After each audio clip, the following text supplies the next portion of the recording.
ဂျပန်မြန်မာ BND YouTube channel နဲ့တော်တော်ကြည့်ရှုနေကြတော့အာသနာဝန္ဒရှင်ပြည်သက်များအားလုံးပဲမင်္ဂလာပါခင်ဗျာကျွန်တော်တို့နေ့စဉ်ပုံမှန်တင်ဆက်ပေးတဲ့2026ကဘာလာဘောလုံးပွဲစဉ်တွေမှာ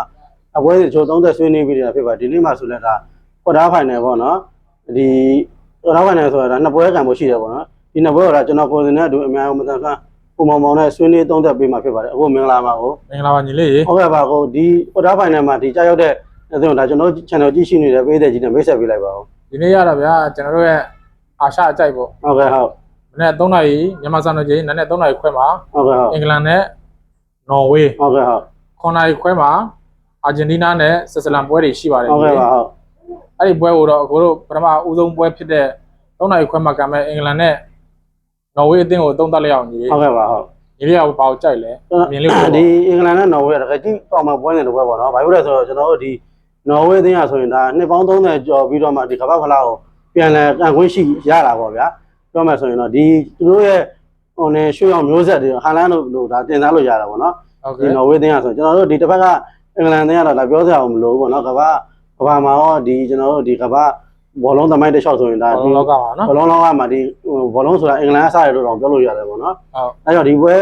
ပွဲစဉ်ကဒါကြည့်ကောင်းမှပွဲစဉ်တစ်ပွဲဖြစ်တယ်ပေါ့နော်ဒီအင်္ဂလန်မှာကြည့်မှဆိုလည်းကျွန်တော်တို့ဒါဘောသမားဂျော်ဒန်ပစ်ပေါ်တို့နော်ရန်လက်စွမ်းကောင်းတယ်ပေါ့နော်ကျွန်တော်တို့ရှေ့ကဟိုဒီကန်ဝါတဲ့ပွဲမှာဆိုရင်ဒါအရန်ကောင်းခဲ့တယ်ပေါ့နော်ဂျော်ဒန်ပစ်ပေါ်ဆိုရင်အတိုက်စစ်မှာဟာရီကိန်းတို့ဝက်ဖိုးတို့အခွင့်လာမှာတို့ဆာကာတို့ရဲ့ဒါဆွမ်းဆောင်ရင်ဖန်တီးမှုတွေနဲ့ဆိုရင်နော်ဝေးသေးတော့ရှင်းကန်နိုင်မလို့တော့ကျွန်တော်တို့ထင်တယ်ပေါ့နော်တော့ဒီတစ်ဖက်ကနော်ဝေးသေးကလည်းကျွန်တော်တို့ဒါသူတို့ရဲ့ရွှေအောင်မျိုးဆက်ဖြစ်တဲ့ဟာလန်ပေါ့နော်ဟာလန်တို့ဒီတိုက်စစ်ကဘယ်လောက်ထက်မြက်လဲဆိုတာဒါကဘလုံးပွဲကြည့်ရှုနေကြတဲ့ပြည်သက်ကြီးတဲ့ဒါအတိပါပဲလေဒီအပွဲဥစဉ်ရောအခုအနေနဲ့ဒါဘလို့30ချင်တယ်ဗျအကိုကတော့ညီလေးဒီပွဲစဉ်ကအင်္ဂလန်ရဲ့ဖြတ်သန်းလာတဲ့တစ်ချောက်ကိုအကွာကြည့်တယ်ပေါ့နော်ဟုတ်ကဲ့ဟုတ်အင်္ဂလန်ကခရိုအေးရှားနဲ့ပိုတူနောက်ပွဲမှာကျွန်တော်တို့ဂါနာကိုဇီးဇီးဟုတ်ကဲ့ဟုတ်ပြီးတော့ကျွန်တော်တို့ဗာလဲပနာမာကို2-0နဲ့နိုင်တယ်ဟုတ်ကဲ့ဟုတ်အဲ့တော့အုပ်စုကိုအောင်ခဲ့တယ်ပေါ့အဲ့တစ်လျှောက်လုံးမှာကျွန်တော်ကအထင်ကြီးခဲ့တဲ့တော့ဟိုဂိုးတွေရတယ်ပြန်လဲပေးခဲ့ရတယ်ဟုတ်ကဲ့ဟုတ်ကဲ့အဲ့တော့ဒီနေ့ပွဲမှာကတော့ကျွန်တော်တို့ကွာတာဖိုင်ဖြစ်တဲ့အတွက်ရှုံတွဲအဆင့်ကွာတာဖိုင်နယ်လည်းဖြစ်တဲ့အတွက်အရေးကြီးပါတယ်အရေးကြီးရဆိုတော့မက္ကဆီကိုနဲ့ပွဲတုန်းကလည်းသူဂိုး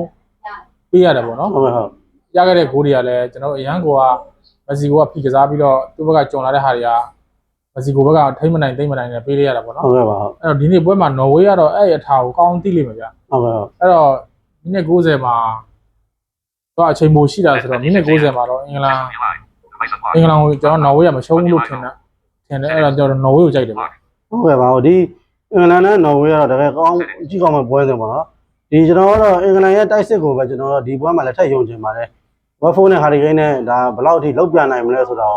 ့ဒီဝက်ဖိုးနဲ့ဟာရီကိန်းထက်ဆိုင်ကျွန်တော်ကဒီတော့မက်တူချယ်ပေါ့နော်ဒီဘယ်လောက်လောက်ပြန်မလဲဆိုတော့ကျွန်တော်ကဒါပိုပြီးစိတ်ဝင်စားရပဲပေါ့နော်အဲကြောင့်ဒီပွဲမှာကျွန်တော်အင်္ဂလန်ဘောလီကိုကြိုက်ပါတယ်အင်္ဂလန်ဘောလီကိုရွေးချယ်ပါတယ်အဲ့ဒါဆိုရင်ညီလေးနဲ့အခုနဲ့တော့ဒီပွဲမှာပွဲလက်မှုလေးရှိတယ်ပေါ့နော်ဟုတ်အခုကမိနစ်90ကိုတော့လူမှန်းထားတယ်ဟုတ်ကဲ့ပါညီလေးကတော့အင်္ဂလန်အနိုင်ပေါ့နော်ဟုတ်ကဲ့ပါဒါဆိုရင်အခုဒုတိယပွဲကိုဆက်သွားလိုက်အောင်ဟုတ်ကဲ့ဒုတိယပွဲကတော့ကျွန်တော်အာဂျင်တီးနားနဲ့ဆွစ်ဇာလန်ပေါ့နော်အာဂျင်တီးနားနဲ့ဆွစ်ဇာလန်နဲ့ဟိုကြည့်ကောင်းမှပွဲနေတဲ့ပွဲပေါ့နော်ဘာဖြစ်လဲဆိုတော့ဆွစ်ဇာလန်လည်းအရန်ဟိုဒီအုပ်စုမှာလည်းလက်ဆောင်ထက်တဲ့အသင်းပေါ့နော်ဒီကျွန်တော်တို့ဟိုအာဂျင်တီးနားကိုကြည့်ရမယ်ဆိုတော့အာဂျင်တီးနားကအုပ်စုမှာပဲသူကနည်းနည်းလေးကောင်းသလားလို့ပေါ့နော်ဒီရှုံးတဲ့ပွဲတွေမှာကျွန်တော်တို့ကြည့်ရမယ်ဆိုတော့ဒါမနေ့ကိုရုပ်ကန်ရတဲ့အသင်းတစ်သင်းတော့ကျွန်တော်တို့ဒီပွဲကိုဒါဒီအသင်းကိုမြင်နေပေါ့နော်ဟိုဒီအာဂျင်တီးနားပေါ့ဒါဘယ်လိုလေးမြင်လဲဗျအာဂျင်တီးနားကဒီလိုပဲဗျလိန်ဖဲနဲ့သူတက်လာတယ်ဟုတ်ကဲ့အရန်မက်ဆီပါလို့ဒါကဘာလည်းသူ့ရန်ကြိုက်ကြတယ်ပေါ့နော်ဟုတ်ကဲ့ဟိုအားပေးကြတယ်အားပေးတဲ့သူအများစုကလည်းအာဂျင်တီးနားကိုအားပေးကြတယ်ပေါ့ဟုတ်ကဲ့ဟုတ်တော့ကျွန်တော်ဆွစ်ဇာလန်ကလည်းမထင်မရှားနဲ့ဒီစင်တီရောက်လာတယ်ပေါ့နော်ဟုတ်ကဲ့ဟုတ်အဲ့တော့ဆွစ်ဇာလန်ကခန်းဆက်ကိုလည်းလုံခြုံအောင်ဆော့တယ်ဘိုးကိုလည်းရရင်တော့ရတယ်လို့လေသူသုံးချတတ်တယ်ပေါ့နော်ဟုတ်ကဲ့ဟုတ်အဲ့တော့ဒီပွဲမှာတော့ကျွန်တော်ဒီပွဲလဲကျွန်တော်မိနစ်90တရေကြမယ်လို့ပြောမှပါတယ်အဲ့တော့ဆွစ်ဇာလန်ကိုကြိုက်ပါတယ်ဟုတ်ကဲ့ပါကိုဒီပွဲကတော့ဒါဘယ်လိုပဲကြည့်ကောင်းမှပွဲစဉ်ပေါ့နော်ဒါလို့လဲဆိုတော့ဒီကျွန်တော်တို့ဒီအာဂျင်တီးနားကကိန်းဘာဒီကိုလည်းဒါကစားသွားဆိုတော့သူရေခွန်ရေခမ်းကစားသွားတာပေါ့နော်မိနစ်90ပြီးလို့ဒါအချိန်ပိုတွေမှာသူနိုင်သွားတာပေါ့နော်ဟုတ်ကဲ့ဟိုဒီဒုတိယတပွဲအနေနဲ့ကျွန်တော်တို့ဒါဒီဟိုဟာပေါ့ဒုတိယတပွဲက ဘာနဲ့တွေ့သွားတာပါလဲ ကျွန်တော်တို့ကဟိုပါလေ32သင်းဆင်မှာ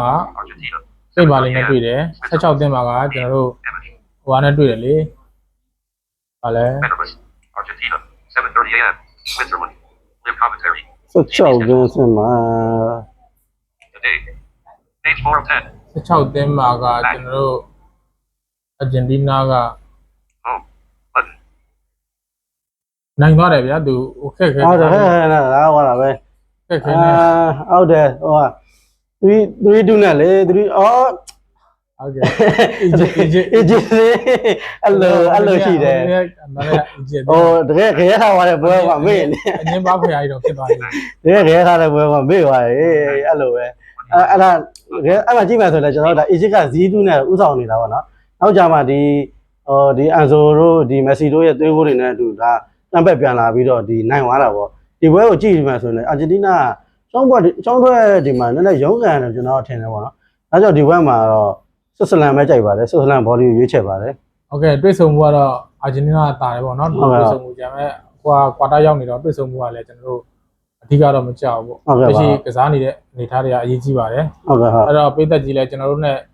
တက်ချင်းတူရင်တော့ like shot ပေးလို့ရပါတယ် ဟုတ်ကဲ့ပါကျွန်တော်ဗီဒီယိုကြည့်ရှုနေကြတော့အားလုံးဝန်ထမ်းရှင်ပြည်သက်အတူတော်ရှင်အထူးပဲကျေးဇူးတင်ရှိပါတယ်ကျွန်တော်တို့ညီကောင်တွေကတော့အများကြီးမတန်ဆန်းနေဖြစ်တဲ့အတွက်ကျွန်တော်တို့တိတော့တော့ဒါသုံးသက်ဆွေးနွေးပြီးနေဖြစ်ပါတယ်ကျွန်တော်တို့ဗီဒီယိုတက်လာရင်အပေါင်းလေးနဲ့အသေးလေးပေးပြီး like and share လေးပြုလုပ်ပေးခြင်းအပြင်ကျွန်တော်ညီကောင်တွေတော့ကိုညီရလဲရောက်ပါတယ်ဒါကြောင့်နောက်လာမယ့်ပွဲစဉ်တွေမှာဒီတက်မကပုံမပေါင်းမုံနဲ့သုံးသက်ချက်တွေနဲ့အတူပြန်လည်လို့ရောက်ရှိလာပါဦးမယ် see you ကျေး next ဇူးများကြီးတင်ပါတယ် ကျေးဇူးပါ